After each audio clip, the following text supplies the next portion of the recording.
ಪ್ರಥಮ P U C ವಿದ್ಯಾರ್ಥಿಗಳೇ, ಇದು ಬಿಸ್ನೆಸ್ ಸ್ಟಡೀಸಿನ ಕೊನೆಯ ಪಾಠ, ಕೊನೆಯ ಇಂಪಾರ್ಟೆಂಟ್ ಕ್ವಶನ್ಸ್ಗಳ ಟಾಪಿಕ್ಕು ನಡೀತಾ ಇರುವಂಥದ್ದು. ಯಾರ್ಯಾರು ನಮ್ಮ ಹಿಂದಿನ ವೀಡಿಯೋಸ್ಗಳ ನೋಡಿಲ್ವೋ, ಚಾಪ್ಟರ್ 1ಇಂದ ಹಿಡಿದು ಚಾಪ್ಟರ್ 11ವರೆಗೂ ಕೂಡ ನಾವು ಇಂಪಾರ್ಟೆಂಟ್ ಕ್ವಶನ್ಸ್ಗಳನ್ನು ನಿಮಗೆ ಅಪ್ಲೋಡನ್ನು ಮಾಡಿಕೊಟ್ಟಿದ್ದೇವೆ. ಫಿಕ್ಸ್ ಸರ್ ಎಕ್ಸಾಮ್ ಆದಮೇಲೆ ಬೇಕಾದರೆ ಕ್ವಶನ್ ಪೇಪರ್ ಇಟ್ಕೊಂಡು ಟಿಕ್ ಹಾಕೊಂಡು ನೋಡಿ, ನಾವು ಕೊಟ್ಟಂಥ ಎಲ್ಲ ಪ್ರಶ್ನೆಗಳು ಅದರಲ್ಲಿ ಇದ್ದೇ ಇರ್ತವೆ. ಎನಿಹೋ ಸ್ವಲ್ಪ ನಂಬಿಕೆ ಕೂಡ ಬೇಕು, ಹಾಗೂ ಅದ್ರ ಜೊತೆ ಸ್ಮಾರ್ಟ್ ವರ್ಕು ಬೇಕು, ಹಾರ್ಡ್ ವರ್ಕ್ ಅಂತೂ ಭಾಳ ಬೇಕು.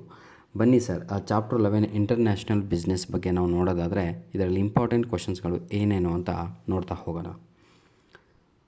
How international business differ from domestic business ಅಂತ ಇದೆ. ಎಷ್ಟು ನೀಟಾಗಿದೆ ನೋಡಿ.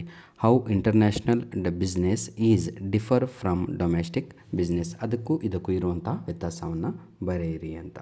ನಂತರದಲ್ಲಿ explain the scope of international business, ಅದರ ಒಂದು ಪ್ರಾಮುಖ್ಯತೆಯನ್ನು ಬರೆಯಿರಿ ಅಂತ. Explain the benefits of international business to nation and to firm, ಆಯಿತಾ.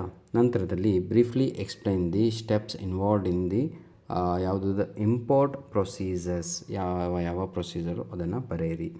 Explain the steps to be followed in export trade up to ಏನಿದು ಓಕೆ ಎಕ್ಸಸೈಸ್ ಕ್ಲಿಯರೆನ್ಸ್. ಪ್ರೀತಿಯ ವಿದ್ಯಾರ್ಥಿಗಳೇ, ಬರೀ ಇದನ್ನಷ್ಟೇ ಓದ್ಬಿಟ್ಟು ಏನೋ ಕಿತ್ತಾಕ್ತೀನಿ ಅಂದರೆ ಆಗಲ್ಲ ಜೀವನದಲ್ಲಿ. ಸ್ವಲ್ಪ ಕಷ್ಟಪಟ್ಟು ನೀವು ಪಾಠ ಕೇಳಿರ್ತೀರ, ನಿಮ್ಮ ಹತ್ರನೂ ಟೆಕ್ಸ್ಟ್ ಬುಕ್ ಇರುತ್ತೆ, ಮೆಟೀರಿಯಲ್ ಇರುತ್ತೆ, ಗೈಡ್ ಇರುತ್ತೆ. ಸ್ವಲ್ಪ ಚೆನ್ನಾಗಿ ಓದಿ ಒಳ್ಳೆಯ ಅಂಕಗಳನ್ನು ತೆಗೀರಿ.